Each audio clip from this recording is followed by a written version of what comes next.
participação do Enzo no Lea Lepre.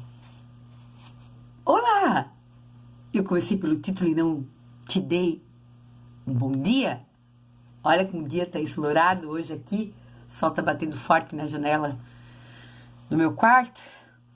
Mas enfim, eu estou aqui hoje para fazer a leitura do meu livro Memórias da Rose, a mãe do Enzo, um menino especial. Eu já estou na página 124, né? A participação do Enzo no Lea Lepre. Vamos lá então. Enfim, chegou o início do ano de 2016, data em que o Enzo começa as atividades no Lea Lepre. Toda a documentação para a contratação do segundo professor tinha sido entregue no ano anterior, momento da matrícula na escola, mas o profissional ainda não tinha sido liberado.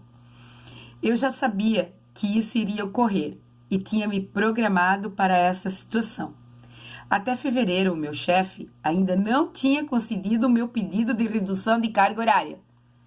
Jesus, eu já estava enchendo o saco dele há mais de meio ano. Uma coisa eu aprendi, quando a pessoa demora tanto assim é porque ela quer dizer não.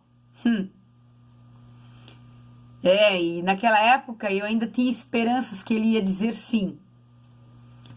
Eu estava na maior aflição, só orando e pedindo iluminação. Eu tinha férias a ver. Como não vinha a resposta e precisava ficar com o Enzo, solicitei minhas férias para compensar o meio período que precisaria ficar com meu filho. Levou 2 meses para chegar o segundo professor. Nesse período, eu acompanhei o Enzo. Conheci o dia a dia da escola, muito diferente da época em que eu era aluna. Percebi a importância do profissional que deveria acompanhá-lo, em virtude do TDAH, que é o transtorno do déficit de atenção e hiperatividade. Ele tinha uma grande impulsividade, onde eu chamava sua atenção para que ele não se manifestasse a qualquer momento. Nestas horas me lembrava do feedback dado por sua professora de 5º ano, a Dani.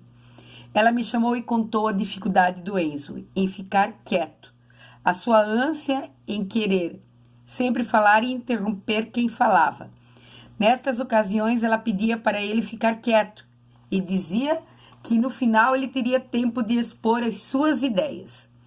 Me contou que um dia o chamou em particular e falou dessa sua dificuldade, da importância de ele se controlar. É difícil ouvir crítica, mesmo que seja construtiva. Enquanto ela falava, eu chorava. Isso sempre acontece comigo. Quando eu tenho uma situação que eu não consigo resolver, a única forma que tenho para aceitá-la é através do choro. Sempre me lembro com carinho dessa professora. Ela não aceitou a situação, trabalhou para ajudar e depois me deu um feedback. Para que eu tivesse conhecimento da dificuldade e de como trabalhar com ela. Na minha opinião, esta é a melhor forma para trabalhar a dificuldade de um aluno. Nunca passar a mão na cabeça, independente da dificuldade que o aluno tenha. Os textos que os professores passavam no quadro, parte eu copiava e parte eu fazia ele copiar. Consegui fazer com que ele se ocupasse e acompanhasse as aulas. Para as provas, nós nunca estudávamos no final de semana. Ai, meu Deus, eu li errado aqui. Ora, nunca estudava. Nós estudávamos no final de semana. Esse período para mim foi muito marcante, porque na empresa eu era cobrada como se eu tivesse o dia todo. E é claro que as coisas começaram a acumular. Lá a cobrança e o estresse era muito grande. Na escola eu amava acompanhar o Enzo. Eu não abria boca, não interferia em nada do que acontecia na sala de aula. Somente atendia ao meu filho. Minha preocupação era deixá-lo tranquilo para não atrapalhar a turma e receptivo à aprendizagem. Fiz grandes amizades. O que me deixou muito preocupada foi o que aconteceu com a outra colega de turma do Enzo. Ela, como ele, tinha deficiência intelectual e no período de 2 meses, na minha opinião, é um período enorme para quem é deficiente, sem acompanhamento do aluno com deficiência, regride meses. E isso me tirava o sono. Graças a Deus, tive a possibilidade de oferecer ao meu filho continuidade no processo de aprendizagem. E ele não ficou sem assistência. Isso ocorreu pela humanidade da diretora da época, um ser humano acima da média, entendedora da necessidade de um aluno inclusão e sensibilizada com a causa. Bom, gente, eu quero ler até aqui, que amanhã eu vou falar um pouquinho mais do que aconteceu lá na empresa. Mas eu quero falar contigo aqui da outra menina que estava na sala do Enzo. Então, como não tinha chegado o segundo professor, só tinha uma professora que se preocupava com ela. Ela ficava todos os dias pintando. E ela era turrona, ela não queria ajuda, porque eu me disponibilizei a dar ajuda, ela não queria. Muitas vezes, eu como profissional da inclusão, eu vou encontrar, eu tenho certeza, alunos que não querem aprender. Mas eu não posso desistir desse aluno, eu tenho que insistir. Porque se ele não quer aprender, é que aquilo ali não está interessante para ele. Então, eu tenho que buscar o interesse dele em cima das coisas que ele gosta de fazer. Isso é inclusão. É adaptar o conteúdo em cima do que o aluno sabe. Em cima do que o aluno gosta de fazer e não trazer algo que não seja interessante. Porque se você trazer algo que não seja interessante, ele não vai estar nem aí. Isso eu aprendi ao longo dos anos. E outra coisa, eu falo, né? Gente, eu falo muito. Eu dou a minha opinião. Eu me posiciono com as coisas que acontecem ao meu redor. Porque eu não posso, se tem uma coisa que eu não acredito, que eu acho que está errado, eu falo. Eu falo. Porque Jesus fez isso. Jesus falou. Jesus até brigou, jogou um monte de coisa no chão e disse que as coisas não estavam corretas.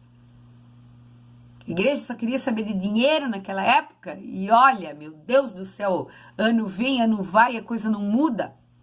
Jesus amado.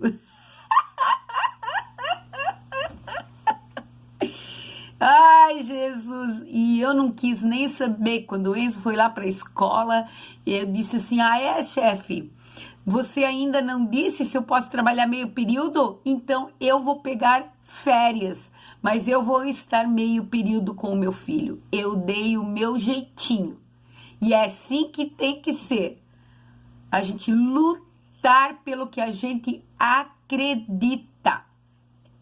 Vem que nós estamos errados, mas a gente não ficou quieto. E isso é importante. A pior coisa que tem é tu olhar para trás e dizer assim, meu Deus, eu podia ter feito. E eu não fiz. Isso é horrível. Agora olhar para trás, ai, como eu era imatura. Jesus imaginava isso e eu fiz isso. Mas eu tentei. Não é diferente? É diferente. Eu lutei com o que eu acreditei. E é isso, essa é a minha mensagem de hoje, né? Eu não queria deixar meu filho sozinho na escola e eu fiz de tudo para acompanhá-lo. Eu fiz de tudo para que ele não ficasse sozinho. E eu tive um exemplo do lado de alguém que ficou sozinho. Então isso me garantiu mais e mais, todas as vezes que eu penso nesse período que eu acompanhei o Enzo, que eu trabalhava meio período e o outro meio período que eu estava no escritório, eu ficava meio maluca. Eu agradeço a Deus a oportunidade. Eu não me arrependo de nada. Se fosse para acontecer de novo, eu ia fazer tudo igual.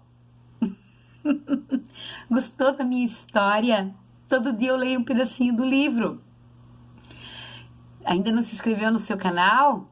Inscreva-se no meu canal. Eu preciso de 1000 inscritos até outubro, porque em outubro eu pretendo fazer lives com os profissionais que me atenderam no câncer de mama.